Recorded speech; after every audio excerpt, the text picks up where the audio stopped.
walked into them, like it would say, "This is the Nintendo GameCube from 2000 whatever." How many hours do you think you dedicated to Fucking that? asked my mom like 2 weeks, like making that stupid bar. 2 weeks? Oh, I was on RPG Maker for like 5 I never years. told you about the secret I did in that. So there was one day where like 20 people all came in and all sat at the bar and just role played like they were at a Nintendo bar. And then 2 of them went off to the pool and they started like yiffing each other. But I had a code so you could turn invisible. So I was like sitting next to them while they were yiffing.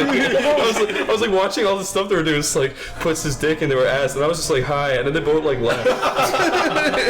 What about you, Snapper? What do you want to be when you want to grow up? When you were a kid, what did you dream? Baby Stamper, when he looked out of his window and a tear rolled down his face. Well, there's a couple of things. I remember for the longest time I did want to be a police officer, but that was mainly because my parents were both cops. My mom was a sergeant, my dad was a detective, and I spent a lot of time at the police station. And I'd see like all the weapons they confiscated from people under big glass, And then you grew up and spent just as much time at the police station, but on the other side of the bars. Well, maybe a little bit. But I just remember the whole place smelled like coffee, and I'd be in there really late at night, and people were coming and going as they pleased, and I just thought it was. There was something kind of magical about the whole. When you're a kid, you look up at all these guys that they're going out, and you find out that being a police officer is a crock of shit. The second one was my mom used to work at a funeral home. Oh, no. And did you hang out there? I did. I hung out there a lot, and there was something really nice about the idea of being the final chapter in somebody's life, even though their life is already over.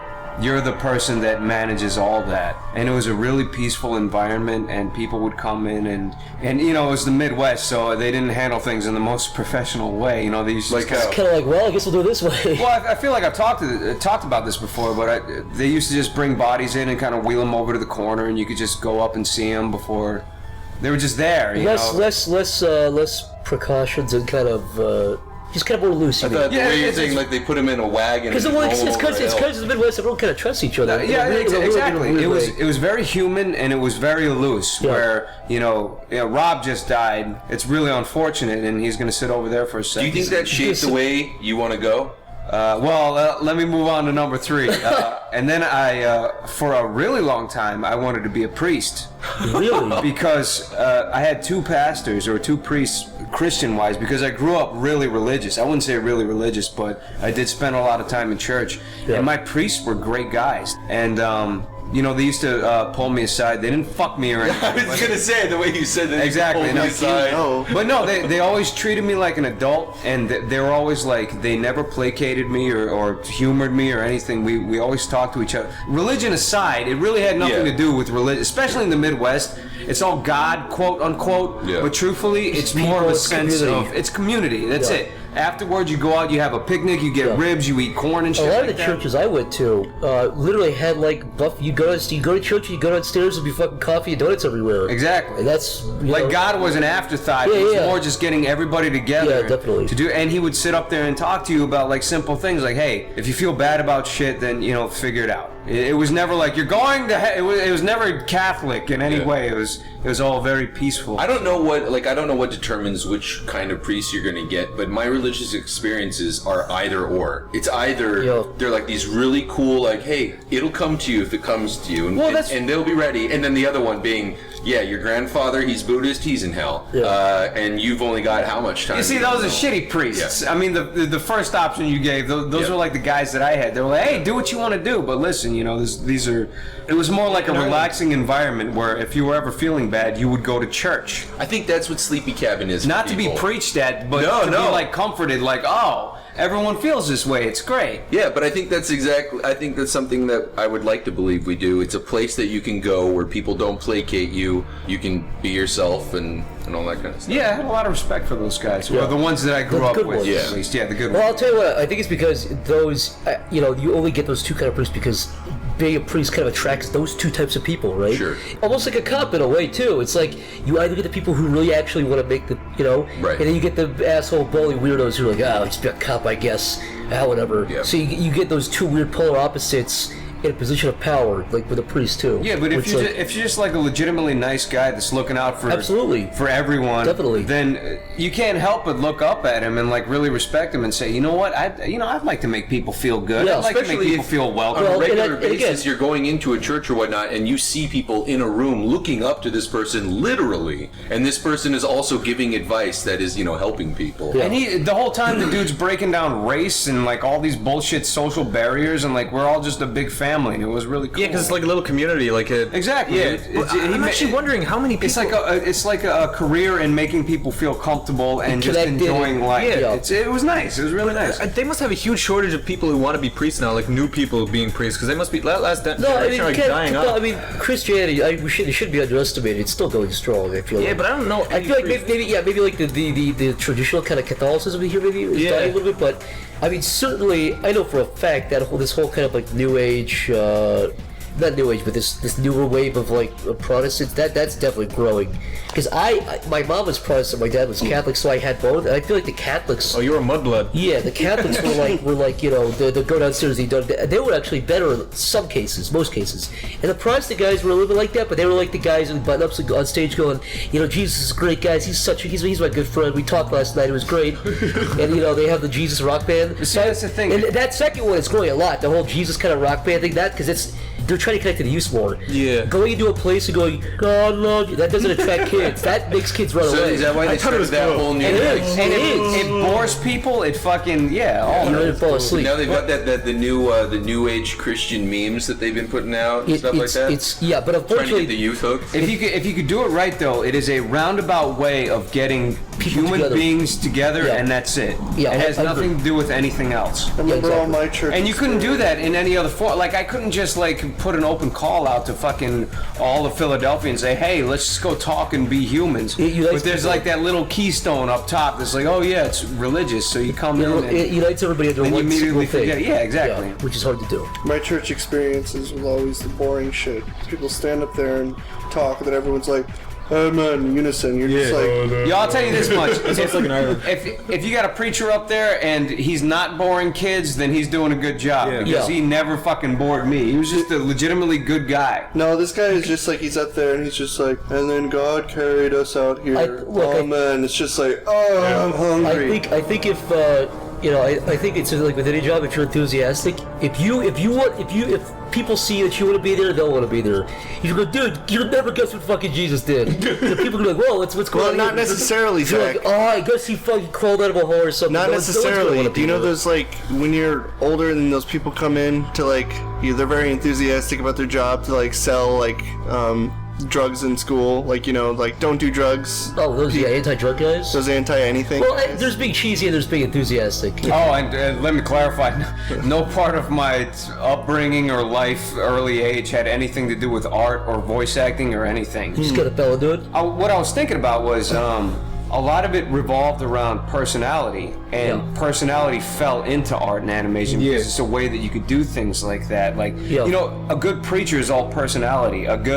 I wouldn't say mortician, never mind, because he doesn't really have to talk to anybody, but... A good police officer to some degree. Sure, yeah. It's all about dealing with human beings in a very positive manner and... Constructive, too. Yeah, constructive and just working with other members of society. And in a lot of ways, we do that through digital media. Definitely. So in a lot of ways, when you put out a cartoon, you're essentially preaching to people. Yeah. And you're with your comedy or whatever, you're not preaching religiously, but you're still talking to a wide audience. You're still evoking it. Your people feel different, and they're different after you've interacted with them. And I think that's what it's about. If you're a cop, and you're a bad cop, you walk up and go, you've sped or whatever. You're not going to get anything done. But if you walk up and if after the interaction you both walk away feeling better about it and you fix something, I think that's it. And even making someone laugh, it's not like fixing fucking world hunger, but you're still making someone laugh. You're still evoking an emotion. You're still changing something a little bit, and you're still interacting a little bit too. So maybe everybody in this room isn't necessarily an animator or a voice actor, but they're a personality that's trying to get out in a way that just kind of connects with human beings. No, and I think you don't have to pigeonhole. That's definitely exemplified with someone like a PewDiePie or a Markiplier, where clearly it doesn't matter what they do. They can be shitting on the toilet or sticking pencils up their nose, but they happen to be playing a video game, but it is, I think, People are watching for them. Right, and they're connecting in like almost a religious sense. I mean, numbers-wise, it's bigger than some religions. Well, look, do you want to help people, make people laugh, save people? I think you said it right though. You don't have to pigeonhole yourself. I feel like a lot of people go, I have to be this, and if they I want to be a banker. If they're not a banker, they're failures.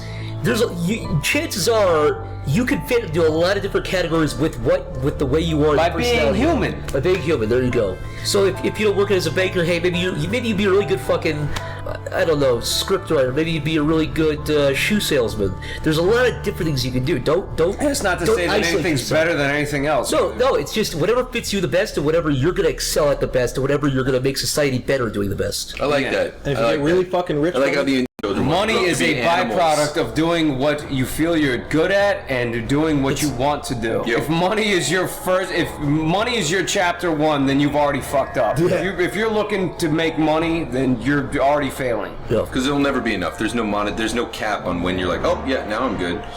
All right, Ninja Tay Tasty, Ninja J Tasty. God, fuck your Christ, name. dude. What piece of media has actually made you tear up or cry?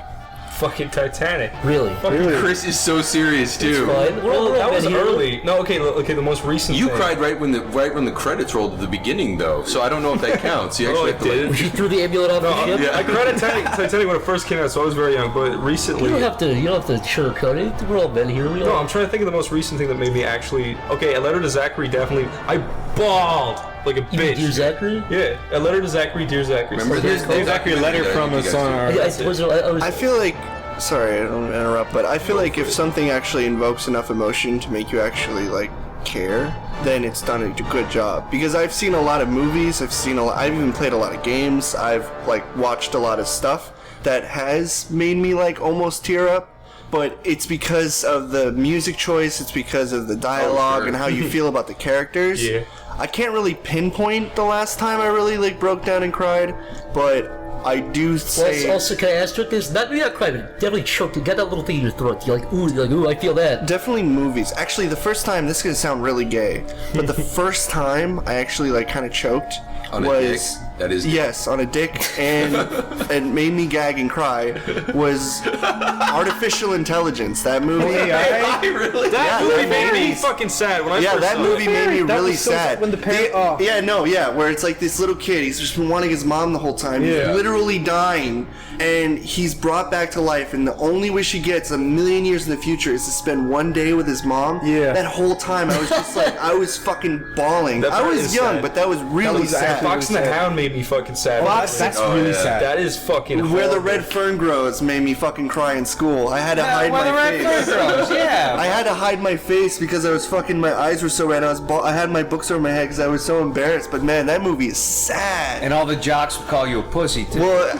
I was in like 7th grade, but Shawshank Redemption 2. There's jocks in the Sad. 7th grade. well, I don't know actually, if I get sad at Shawshank Redemption. At the end when he's on the beach, come on. I actually It's the beach bittersweet, scene, right? The beach scene for me is probably Good shots. for me it was the least emotional, just because it's like I don't want to hug. More What than about 3 when dude minutes. hung himself? It wasn't sad. It was Yeah, like, yeah. When the No, guy, but it's really happy sad. yeah, but it's not It's bittersweet. Say where you It's said, like- bittersweet. It's like happy, but it's sad. anybody in the comment section, talk Is it about the question- thing that made you emotional and cry nearly closely. Don't Is forget the to rate, question comment, like if it made you legitimately sad? Yeah, or what happy piece of sad, media- or No, upset it just I sad? just think tear up or cry. evoked a strong emotion out of you. Most movies make me tear up. I will be honest. Like I feel when like it when I does a watch really a good movie, job. I'm a bitch too. I catch it Iron from Giant. different movies. Iron Giant Yeah, I actually catch it made from me tear songs. up. There's a bunch of songs that like there's like a part of the songs- song songs and do it you're for just me. like- Dude. songs do it for me. No, songs do it for me. And No, you look movies over your don't. shoulder to make sure nobody's standing there, and then you can just start Yeah. like leaking out. Yeah. A little calm. Rub it, just When rub it's your just eye a so little when bit. it's just so perfect and so beautiful, you're just like, I'll tell you the fuck, last thing that made dude. me choke up for real was they did the new Cosmo series. In the last episode, they had played the pale blue dot thing, but when they played used Carl Sagan's clip, and I was like, Yeah. it fucking that's the last thing I choked up. I was like, man, There's 'cause actually- it's such a fucking beautiful piece, and they used like Sorry. they updated it. They had like they kind of zoomed. They did a long pan out from Earth. Yeah. It got smaller and smaller. Yeah. That was the last thing. Space stuff like that, gay space stuff, always does it for me. When it makes you realize how insignificant you are and stuff. In fact, In my whole there's- life, I will never hear somebody say gay space stuff. There you go. Makes me cry. No, but that whole phrase. They did this. The Curiosity rover took this big panoramic shot of Mars' sky, and it's just it. You look around the rover the 360? at nighttime. Yeah, they saw it's the nighttime. Martians. It is absolutely barren. Yeah. And you can see this beautiful sky, and it's just to imagine what it'd be like to be there, just the dead silence. Yeah. In the chaos of Earth and the screaming in politics and war. It's like on Mars, it's totally innocent and quiet and peaceful. It's Like- that thought always got to me. I know it's well known, but what do you think That's of, you know, the very way the Curiosity rover like plays Happy Birthday to itself every year? Look at that picture and think of that, because it's honestly just the most It's just like. there on it by itself, and a little jingle will have a Imagine looking at Earth from Like a Mars. ringtone? Yeah, it's like just and he's just there. it is dead silence. Yeah, the last media thing I'll share is there's like everyone has their song that they can't hear because it like invokes emotion. Yeah. And for What do you me, mean that they can't hear like something you won't listen to again? Just because it's. I won't listen to it unless I'm in a really upset mood, and it's again like it all has to stem from my childhood, and it's anytime I listen to a song was when I was going through a lot of shit. I have a couple songs like that. Yeah, and the raindrops are falling on my head is the song it is, and That's that song, that's kind of raindrops. yeah, but that That's kind of song, like happy though. exactly because I listened to it and I was really sad and it made me happy. So when I'm really upset and like sad, I'll listen to that song and it'll make me really happy. Maybe too happy, maybe like emotional happy, but that's a really good song. I really to, like listen that. That's to. so simple, that song too, and It's a really good song. It's amazing. There's It's a such song beautiful called song. There's a song called "Haunted" by Poe, like Edgar Allan Poe. Mm-hmm. And the first time I heard that, I choked up really hard. I was like, "What's going on here?" Man, and to dude, this day, it's still one of my favorite when songs. songs draw if not my emotion- favorite song. When songs draw emotion, it's Yeah, Nada Surf has a song called Blonde on Blonde, and that one always gets me. And I Can I listened to it while I was in New York. Can I be crucified here? What? Landslide by Fleetwood Mac. I'm such a What's faggot. wrong? Fleetwood Mac is great. No, but it's, Nothing it's wrong just with such a the game of song. song. To hear. I don't choke up, but I'm like, man, that's a sad part. It makes me sad. It makes me fucking brings my mood down. How's the chorus go? What's that song they use in Christian Landslide by Wine on Fleetwood YouTube? Mac. that they use. wanna miss a thing. Aerosmith. Yeah, I don't want to miss a thing. Oh yeah, Let the bodies hit the floor. Let the bodies. Always chokes me up like that. Again, it makes me shed a little tear. I always put my head in the window pane. most of the time I don't cry or get upset during a movie. It does happen, but most of the time I feel like I save it up, and then like something stupid will happen, like a commercial will come on, You're like, it'll feel "Oh!" and like all of a sudden I'm just like, oh fuck! Like, New like, Windex. You're like, oh, it's my fucking tipping Windex. point. It really is. Though I will say the last time Yeah. I remember getting choked up like at a movie was Guardians of the Galaxy at the beginning when he's with his mom. oh, dude, that was Scene tough. just like with his mom and she like gives him the present was and tough. then he like he like won't talk to her. 'cause he's, Dude, I like, just so glazed upset. over that scene. That's such a pussy scene. Why did that bother I you don't so much?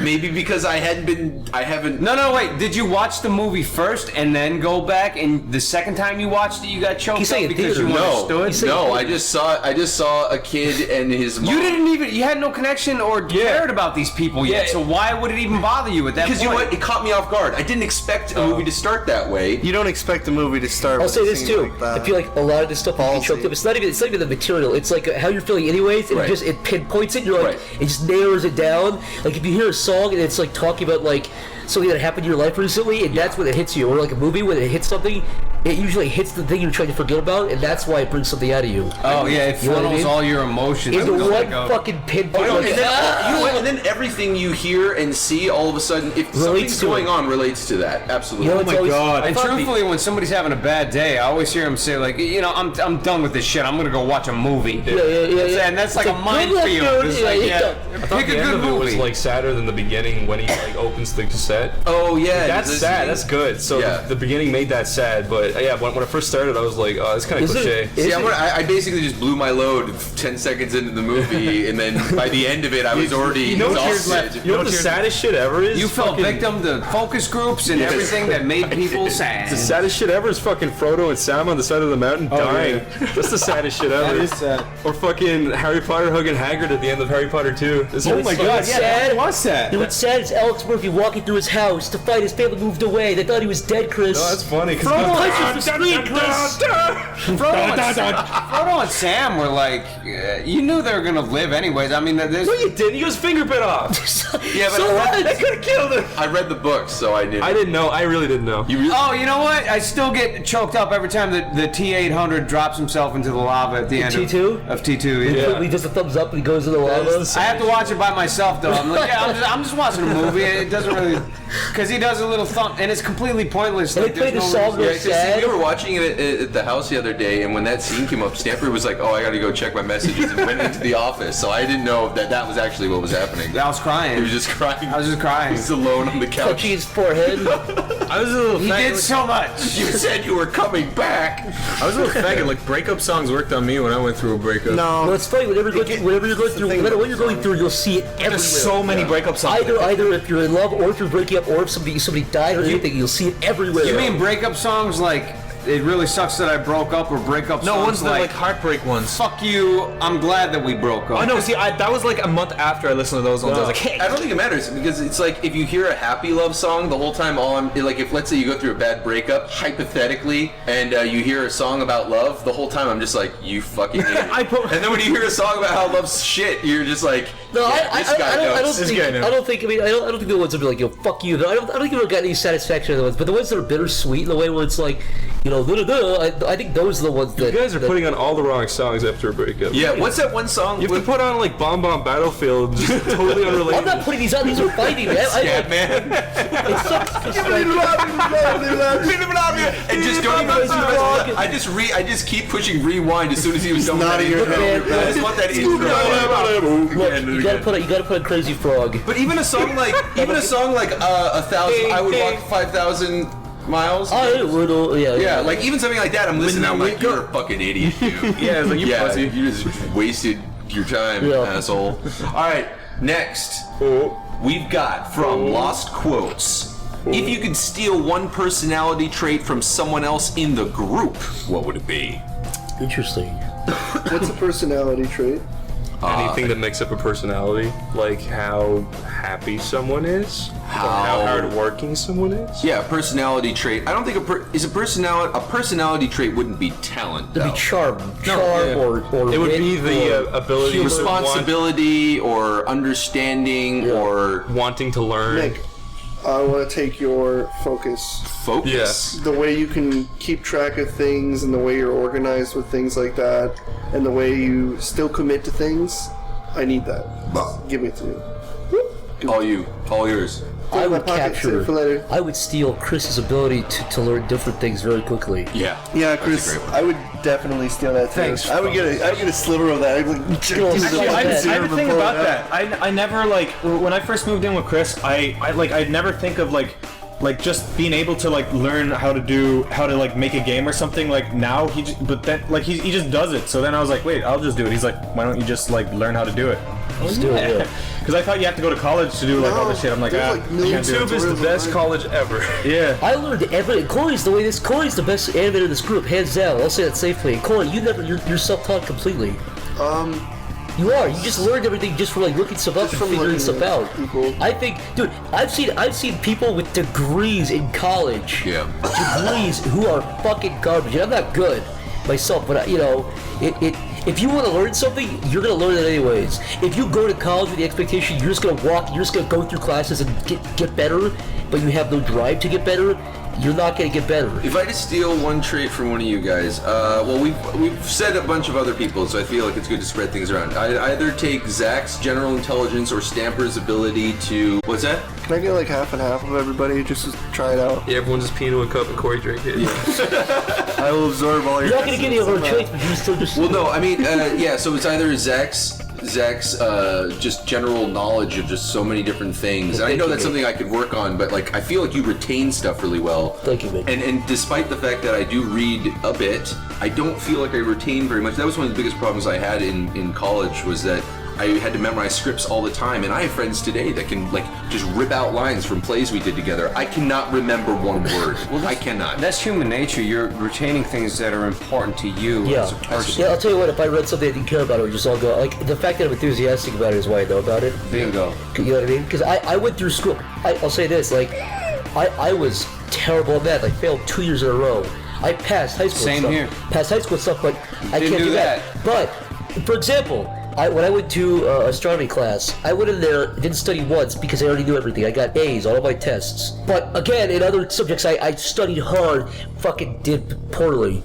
So They have a hard time gauging interest It's in interest. students. If you're interested, you can remember anything. Yeah. There's a lot of people that are very interested in math. So I loved math when I was in school. I did you know, too. Why shove people through that funnel if they don't give two fucks about math? The school system is baffling to me. It literally just kind of came about like by kind of improvising stuff. I guess we just what do kids do all day? I guess we just put them in a room and tell them what stuff. But it's the point of school is the scattershot because we're very very fortunate. So school has lost. Well, yeah, but after 12 years, you'd think that You would have a better idea of what your Well, strengths were and what you were interested in. The That's the point of teachers, school, though. That's everybody up top should understand what you're excelling at and what you and they should focus on simply don't understand. They do that in England, though. As far as I know, you only take 3 subjects in your last like 4 years or something. What they do here, I go into real detail. The point of like society is like everyone has to work, everyone has to do something. So you put kids because average people don't know what they want to do. Most people when they're 18 or 20 or 30 don't know what they want to do. We're very fortunate, but most people don't know what they want to do, and so the idea of school is to show everything at them, fucking throw everything at them for like 12 years, and hopefully they go, yeah, science wasn't that bad. I get art, okay. But a little bit of that defense. Hey, is like I still don't know what I want to do. a little bit of that defense is like you won't know until you try it. Like in some ways. No, I agree with that, but at some point, if you're doing horribly at something, I'm never gonna have If to you're get long clearly not showing any interest Yeah. and you are Yeah. bombing Should be hard, and in you're math, bombing hard, exactly. It's depressing. Dude, I was in pre-algebra for 3 years and Yeah. then dropped out of high school. Not because of pre-algebra, but everything else. It was Yeah. just like, I'm not a math person. I don't understand I numbers. think most of the things I learned actually were completely useless to what I'm doing. I forgot 95%. Everything, by the way, Mick, talking about what you said, everything I know now, like everything I did to retain all the knowledge I have and stuff, not all of it, but the stuff I know about is stuff I learned about actively out of interest. I don't remember anything from high school. Yeah. Anything. It's all gone. And I would say on that same note, Chris, I bet it's the same thing, like as far as things that you do remember. So you saying everything from school you don't really care about, but everything you do care about and know, I bet you learned after school. or during school, separately. Okay, look, just listen to this. Yeah, right? or during you were sitting at home Yeah, doing yeah, it. exactly, Think of exactly. it this way: I was forced to learn Irish language. None of it's left in my brain. Mathematics, none of it's left in my brain. Geography is like good, but I don't need to know about tectonic plates or any of that shit. So that's all gone. History, I like learning about that, but that was gone when I was in high school because I just didn't get that as a subject. Biology was good. What else was there? Religion. We had to learn about religion. At the same time, I do think it's good to have an educated public. Right? It's good for Americans to point where Iraq is on the map or whatever. You know, stuff like that I get, but there's a difference between that and fucking forcing kids to learn trigonometry when they're fucking, you know, when they're super interested in Even being art in theater. history, like I don't know any art history. It's boring. I No, don't give exactly. a fuck. It was all shitty pictures, except for the Renaissance. Renaissance You know, was but cool. if that's your Renaissance thing, was like my cousin Aaron is a god in math, and you go up to one of his speeches and he'll just sit and say, "Here's my hypothesis here," and he will leave you in the first 10 seconds. Yeah. You won't understand anything he's saying. You know, granted he's part of my family and all that, but that's what he excelled at. That's what he cared about. Yeah. At the same time, he probably bombed home ec, art, everything in between Yeah. because he was so focused on math. It's so infatuated by it, yeah. And then maybe But let them be good at that. Exactly. Yeah, absolutely. Like, why grade every human being on their level of understanding on every topic on the planet? If you're amazing at math, you're more valuable than if you're kind of good at everything. Sure. You're more and then valuable. drop all the other subjects out and say, dude, or at least, you're going or at least for math. significantly kind of tone them down a little bit, man. I hated math. I fucking hated math. I still have to terrible read numbers at math. backwards. I don't understand I know numbers basic frontways. math and counting on my fingers, and I'm still at that skill level. I never learned long division. no, who I still don't cares? get it. It's like you don't need to know that kind of shit. It's really embarrassing. I'm a grown man now, and I still have to count the rent out on my fingers. Yeah. I'm a grown man. I don't understand Alexa, numbers. I'm a You're all grown good. man, and I go into a fucking restaurant, and I'm like, okay, what's 15% of $20? What I do is I do 20% all the time because it's easier. Wait, Just wait. take, I was gonna say, here's a fun tip for everybody. If you're in a restaurant and you tip 20%, it's super easy. All you do is take the first digit. If it's a Double two-digit number, say if it's $20, take the first digit, multiply by 2. Yeah, but what if So it's it's $4. 29? What's that? What if it's 29? Round up. Okay, there you go. $30. So 3 times 2, $6. $6 tip. Yeah. So wait, out of everyone here, who likes maths? I liked Okay, it. make it Nalu. I liked it, but I was bad at it. Okay, but I was just about to say I thought artists were more like I was gonna say artists pretty much don't like maths, but no, because two of them. It's not that. It's more like No, I respect that. I respect it. I admire and respect it. You but- could, like, for example, it all ties together. Like, color theory is all math. You could pick colors that match with math. You don't have to have an eye for it. And I also everything think ties design. together. I think design. Math people are actually, I think, decent at design. Yeah, I and mean, when you- that's not a hand in hand, but I do think that they're. I was about to say that at the same time, me and Mick both like code and stuff, so we kind of use both. But we use coding for like art related things. Like Mick uses it for like making that's websites, fair. and I use it. For, I was just. And you seeing need it. to That know was the math case. for that. You need to know. You have to understand. You know, it's funny because some people would say that a lot of math people are good musicians. Yeah, that's true. I've heard that correlation too. I'm just saying. like the thing is, no, I wasn't saying that was a fact. I was just seeing if that was the case here. Math is not. For Well, how many people are left-handed in